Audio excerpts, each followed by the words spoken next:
नमस्कार, आप देख रहे हैं जी10 न्यूज और मैं हूं आपके साथ मुस्कान। हिंदू धर्म में नवरात्रि का त्यौहार बड़े ही उत्साह और भक्ति भाव के साथ मनाया जाता है। साल में 4 बार आने वाली नवरात्रि में से चैत्र और शारदीय नवरात्रि का विशेष महत्व है।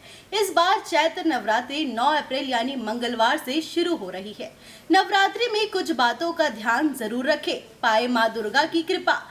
नवरात्रि का पावन पर्व आस्था और भक्ति का समय होता है।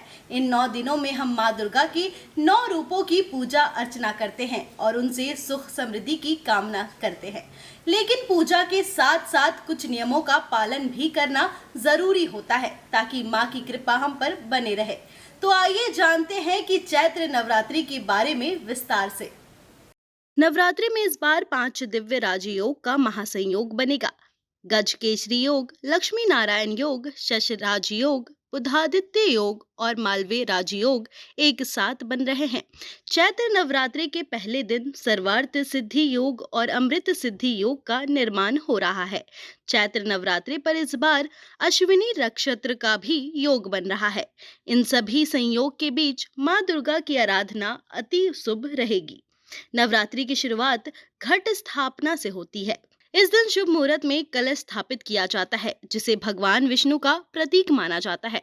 इस वर्ष घट स्थापना का शुभ मुहूर्त सुबह 6:02 से सुबह 10:16 तक है। ये अवधि 4 घंटे 14 मिनट की है। घट स्थापना अभिजीत का मुहूर्त सुबह 11:57 से दोपहर 12:48 तक है। नवरात्रि के पहले दिन मिट्टी के घड़े को स्थापित किया जाता है, जिसे घट स्थापना कहते हैं।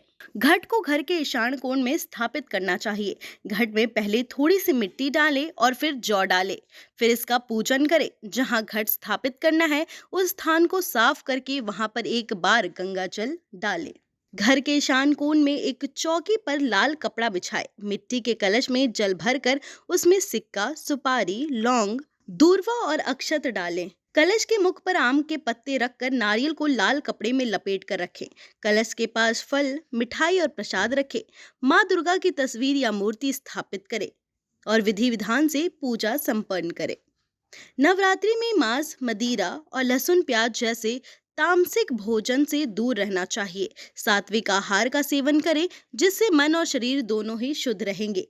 नवरात्रि में बाल और नाखून नहीं काटना चाहिए। इससे नकारात्मकता ऊर्जा का संचार होता है। काले रंग को अशुभ भी माना जाता है, इसलिए नवरात्रि में काला वस्त्र पहनने से बचें। लाल, पीले और सफेद रंग के वस्त्र धारण करें, जो सकारात्मक का प्रतीक है।